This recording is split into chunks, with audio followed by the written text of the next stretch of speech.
নমস্কাৰ নিউজ নৰ ষ্টুডিঅ'ত মই শ্ৰীমন্ত মাধৱ বৰুৱা চামহক কি আছে আজি আমাৰ সংবাদ যোৰহাটত বীৰ লাচিত সেনাৰ উদ্যোগত আহ্বান কৰা হয় এখনি সংবাদ মেল নিউজ নৰ এক ৰিপৰ্ট যোৰহাটত বীৰ লাচিত সেনাৰ উদ্যোগত আহ্বান কৰা হয় এখনি সংবাদ মেল সদাৰ অসমবাসী ৰাইজ জয়জয়তে বীৰ লাচিত সেনা অসম যোৰহাট জিলা সমিতিৰ তৰফৰ পৰা মই আদিত্য পানী ফুকনে সভাপতি হিচাপে সকলোলৈ সংগ্ৰামী শুভেচ্ছা জ্ঞাপন কৰিছোঁ যে অসমবাসী ৰাইজৰ কাৰণে এটা পৰিতাপৰ বিষয় আজি বীৰ লাচিত সেনা অসমে গভীৰভাৱে অনুভৱ কৰিছোঁ আৰু চৰকাৰক আমি এক প্ৰকাৰে দুখ প্ৰকাশ কৰি হকিয়াই দিব বিচাৰিছোঁ জাতি মাটিৰ ভেটি চৰকাৰ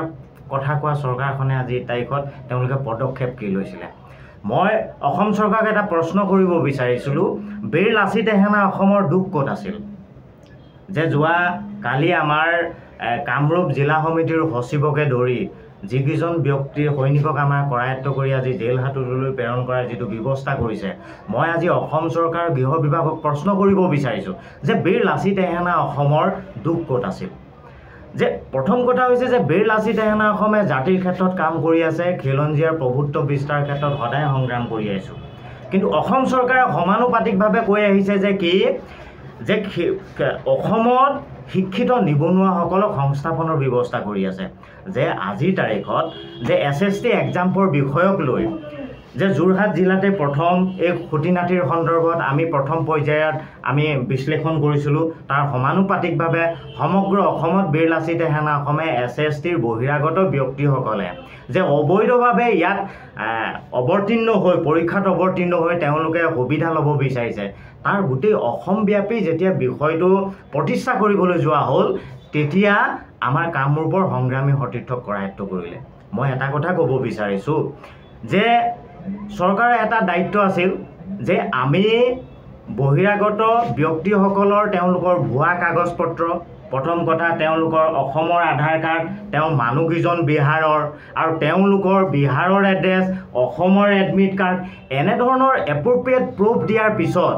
আমি গণতান্ত্ৰিক মাধ্যমেৰে সংগ্ৰাম কৰিছিলোঁ আৰু এপ্ৰপ্ৰিয়েট প্ৰুফ পোৱাৰ পিছত সেই কাগজ পত্ৰ আমি সবিশেষ চাই প্ৰশাসনক আমি গতাই দিছিলোঁ আমাৰ এটাই প্ৰশ্ন হ'ল প্ৰশাসনৰ দায়িত্ব কি এইটো নাই নেকি যে তেওঁলোকক গতাই দিয়াৰ পিছত আমি গতাই দিয়া সংগঠনৰ ব্যক্তি হিচাপে তেওঁলোকে আমাক গণতান্ত্ৰিক মাধ্যমক সন্মান জনাই তেওঁলোকে আমাক জনোৱাৰ প্ৰয়োজন আছিল যে এই ব্যক্তিকেইজনক আপোনালোকে কাগজখন দিছিলে এইটো ক্ষেত্ৰত তেওঁলোকক এৰি দিবলগীয়া হ'ল কিন্তু আজি আমাৰ তাৰিখত আমাৰ আজিৰ ডেটত এটাই প্ৰশ্ন যে তেওঁলোকক কৰায়ত্ব কৰি দোষী সাব্যস্ত হোৱাৰ এপ্ৰপ্ৰিয়েট প্ৰুফ অসম চৰকাৰৰ প্ৰশাসনক গতাই দিয়াৰ পিছত কি যুক্তিত সেই মানুহকেইজনক সেই বহিৰাগত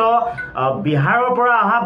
ষ্টুডেণ্টকেইজনক কিয় এৰি দিব লগা হ'ল গতিকে সেইটো আছিল প্ৰশ্ন গতিকে তাৰ পৰিৱৰ্তে আজি অসম চৰকাৰে কি কৰিছে আমাৰ বীৰ লাচিত সেনা অসমৰ বিভিন্ন সৈনিকক বিশেষকৈ কামৰূপ জিলা সমিতিৰ বিষয়ববীয়াসকলক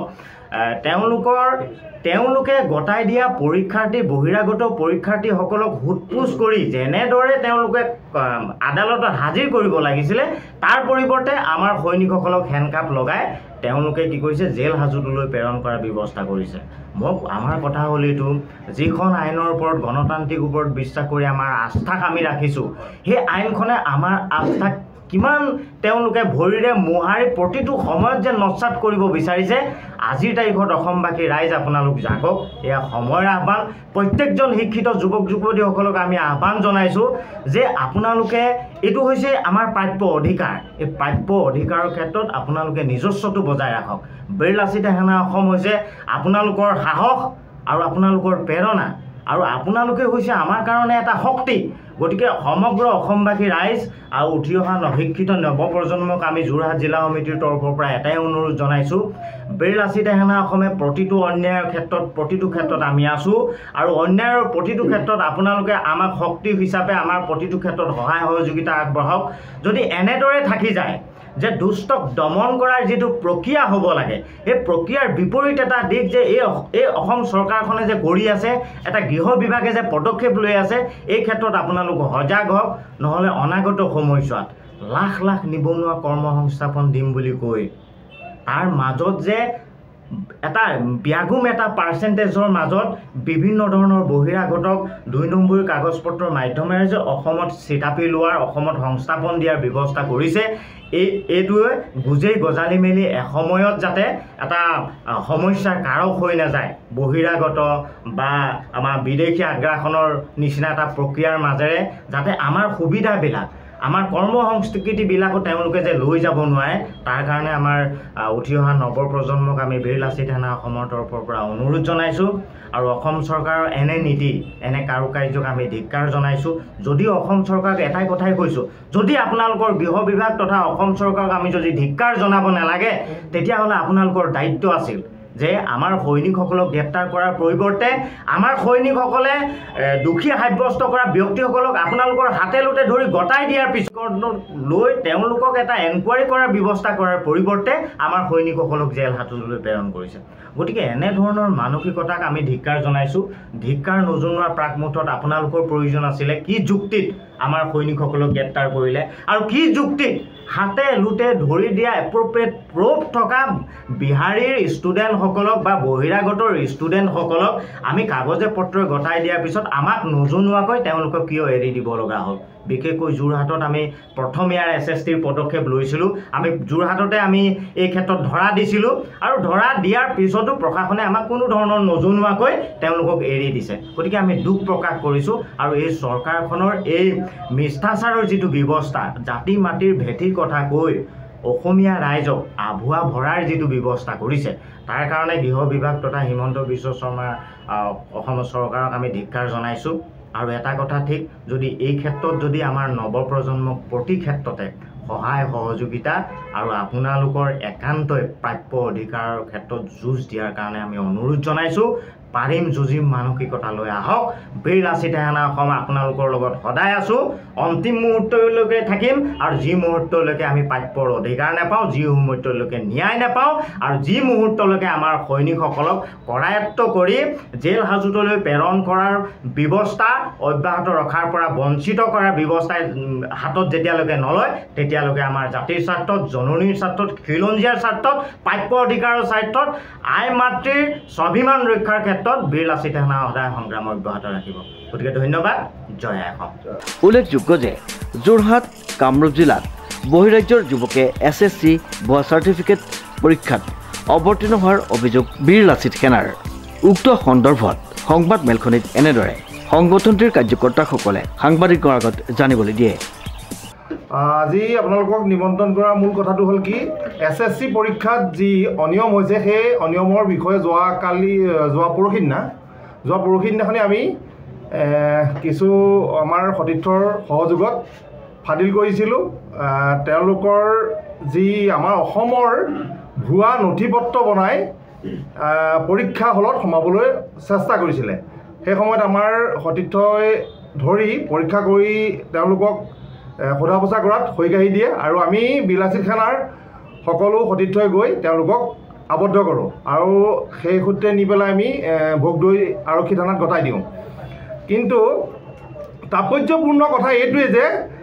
আমাৰ অসমৰ বাবে সংৰক্ষিত SSC পৰীক্ষাৰ যি ছিটসমূহ, সেই ছিটসমূহ ভুৱা নথি পত্ৰৰে বহিৰাজ্যৰ সেই যুৱকসকলে ইয়াত পৰীক্ষাত ভৰ্তি হ'বলৈ কেনেকৈ সাহ পালে, ডাঙৰ কথা হ'ল সেইটো। আৰু দ্বিতীয় কথাটো হ'ল কি, যে বৰ্তমান চৰকাৰখনে আমাৰ অসমীয়া স্বাৰ্থত আছেনে নে বহিৰাগতৰ স্বাৰ্থত আছে, একদম স্পষ্টকৈ তেখেতসকলে জনাব লাগে। আৰু তৃতীয় কথাটো হ'ল কি, যে যোৱাকালি আমাৰ যি গুৱাহাটী কামৰূপ জিলা সমিতিৰ সচিব, মুখ্য সচিব তথা আৰু 5জনকৈ যুৱকক যি মানে তালিবানী প্ৰক্ৰিয়াৰে আবদ্ধ কৰি এৰেষ্ট কৰিলে, তাক আমি তীব্ৰ ভাষাৰে গৰিহণা দিছোঁ। আৰু কথা হ'ল কি, যে তেখেতসকলে যোৱাকালি আমি ৰাতি 11 বজাত গম পাইছোঁ যে হেণ্ডকাপ লগাই তেখেতসকলে ক'ৰবালৈ লৈ গৈছে। গতিকে আমি স্পষ্টকৈ পুলিচ প্ৰশাসনক সুধিব বিচাৰিছোঁ যে আপোনালোকে আমি জনামতে 1973 ছেকশ্যন 46 অনুসৰি এজন যদি মানুহে কিবা ক্ৰিমিনেল কৰে বা তেনেকুৱা অফেন্স কৰে, তেতিয়াহ'লে তেওঁক হেণ্ডকাপ লগাই নিব পাৰে। কিন্তু কথা হ'ল কি, যদি তেওঁলোকক এৰেষ্ট কৰাৰ সময়ত যদি তেনেকুৱা হতাহতি হয়, তেতিয়াহ'লে তেখেতসকলৰ হেণ্ডকাপ লগাব পাৰে। আমাৰ বীৰ লাচিত সেনাৰ সদস্যসকলে তেনেধৰণৰ কোনো কি বোলে অপ্ৰীতিকৰ পৰিৱেশ সৃষ্টি কৰা নাই। আপোনালোকে ভিডিঅ'ত হয়তো ছ'চিয়েল মিডিয়াত দেখিবলৈ পাইছে যে তেখেতসকলক যেতিয়া এৰেষ্ট কৰিছোঁ বুলি কৈছে স্বইচ্ছাই গৈ তেওঁলোকৰ গাড়ীত উঠিছেগৈ। আৰু তাৰ পাছত তেখেতসকলে কিয় মানে পুলিচ প্ৰশাসনে কিয় হেণ্ডকাপ লগাই নিবলগীয়া হ'ল আমাৰ পোনপটীয়া প্ৰশ্ন। আৰু কথা হ'ল কি তেখেতসকলক আজি গম পোৱা মতে 3খন থানাত ভাগ কৰি ৰাখিবলৈ চেষ্টা কৰিছে। কাৰণ তেওঁলোকৰ এটা কথা আমি অলপ দিনৰ পৰা পৰিলক্ষিত হৈছে যে তেখেতসকলে যাতে ভয় ভিত্তি এনেকুৱা ধৰণৰ বিলাসিত খানাৰ সৈনিকসকলক দেখুৱাই যাতে অপভ্ৰষ্ট কৰি তেখেতসকলক আঁতৰাই নিয়াৰ আমাৰ বিলাসিত খানাৰ সৈনিকসকলক ভয় দেখুওৱাৰ এটা প্ৰক্ৰিয়া আৰম্ভ কৰিছে। আৰু আমি তেখেতসকলক অনতিবিলম্বে দাবী জনাইছোঁ যে আমাৰ এই সৈনিকসকলক সোনকালে জেল হাজতলৈ যি দিয়াৰ প্ৰক্ৰিয়া কৰিছে যাতে অনতিবিলম্বে মুক্তি দিয়ে। কাৰণ বিনা স্বত্বে আমি তেখেতসকলক মুক্তি দিবলৈ আহ্বান তথা দাবী জনাইছোঁ। নহ'লে অনাগত সময়ত বীৰ লাচিত খানাৰ প্ৰতিখন জিলাৰ প্ৰতিজন সৈনিকে নিজাববীয়াকৈ যি গণতান্ত্ৰিক প্ৰক্ৰিয়াৰে আন্দোলন গঢ়িব লাগে আমি গঢ়িবলৈ সাজু হ'ম। Bureau' report news now.